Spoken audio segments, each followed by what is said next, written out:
समुद्र के तट पर स्थित देशों के अंतर्गत बाशकल नामक एक ग्राम के निवासी स्त्री पुरुष दुष्ट प्रकृति और पाप बुद्धि के थे।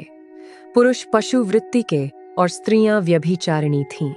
उस ग्राम में बिंदुक नामक एक ब्राह्मण भी रहता था। उसने अपनी कामातुरतावश अत्यंत रूपवती भार्या के होते हुए भी एक सुंदरी वेश्या को अपना रखा था।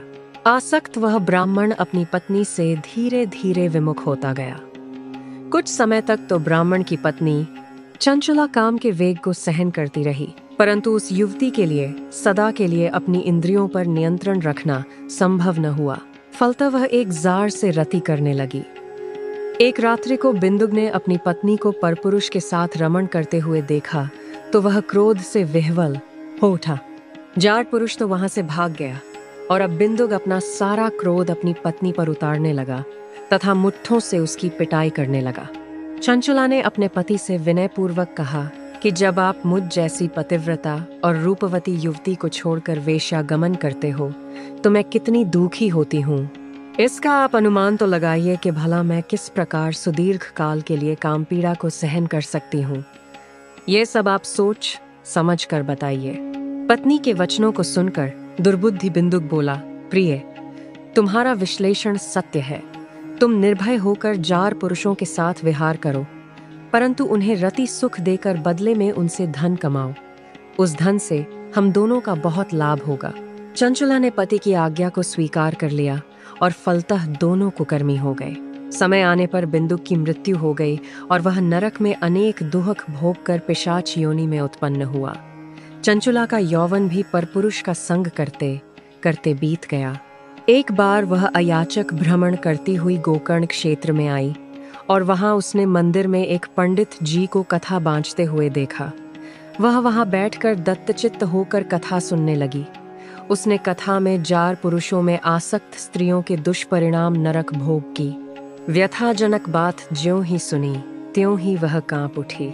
कथा की समाप्ति पर सब लोगों के चले जाने पर वह कथावाचक ब्राह्मण के चरणों में गिरकर बिलखने लगी। ब्राह्मण द्वारा पूछे जाने पर चंचला ने अपनी सारी करनी कह सुनाई और रो कर ब्राह्मण से अपने उद्धार का उपाय पूछने लगी।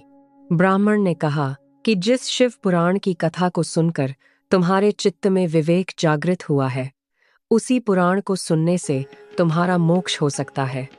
जिस प्रकार निर्मल दर्पण में प्रतिबिंब सही दिखता है, उसी प्रकार शिव पुराण के सुनने से विशुद्ध हुए चित्त में अंबिका सहित भगवान शिव का साक्षात्कार हो जाता है। शिव जी की कथा के श्रवण मनन से चित्त शुद्धि तथा गणेश कार्तिकेय सहित शिव की भक्ति प्राप्त होती है। शंकर का भक्त उनकी कृपा से देव दुर्लभ मुक्ति पा लेता है। अतः हे ब्राह्मण स्त्री, तुम्हारे कल्याण का एकमात्र उपाय शिव पुराण का श्रवण ही है। ब्राह्मण के वचन सुनकर उसके प्रति आभार प्रकट करती हुई चंचला उससे ही शिव कथा सुनाने का अनुरोध करने लगी। ब्राह्मण ने उस दिन अबला की प्रार्थना को स्वीकार किया। चंचला ब्राह्मण द्वारा बताई विधि से स्नान करके, जटा वल्कल धारण करके, शरीर पर भस्म लगाकर और रुद्राक्ष धारण करके तथा जितेंद्रिय होकर श्रद्धा भक्तिपूर्वक शिव पुराण का श्रवण करने लगी। इस प्रकार शिव के ध्यान में मग्न होकर ही चंचला ने शरीर त्याग किया और शिवपुरी में पहुंचकर उमा सहित भगवान शंकर के साक्षात दर्शन किए। उसकी श्रद्धा भक्ति को देखते हुए पार्वती ने उसे नित्य के लिए अपना सामीप्य प्रदान किया।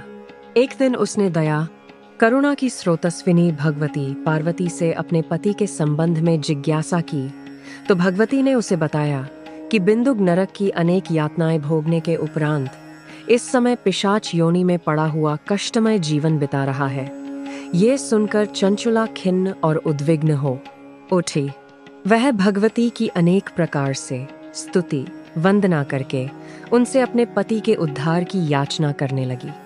अपने भक्तों को कृतकृत्य करने वाली माता पार्वती ने तुरंत गंधर्व तुम्बुरु को बुलाकर उसे विंध्याचल पर्वत पर जाकर वहां पिशाच योनि में पड़े बिंदुगाम को शिव पुराण सुनाने और इससे उसका उद्धार करने का आदेश दिया। माता की आज्ञा का शिरोधार्य करते हुए तुम्बुरु विंध्याचल पहुंचा और वहां उस पिशाच को बलपूर्वक बिठाकर कथा सुनाने लगा। शिव कथा के आयोजन को सुनकर देवता लोग भी वहां पहुंच गए।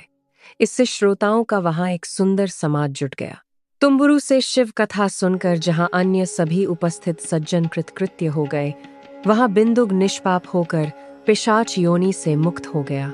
बिंदुक अब निरंतर शिव जी का गुणगान करने लगा। भगवान शंकर ने उसकी अचल प्रीति को देखकर उसे अपना गण बना लिया।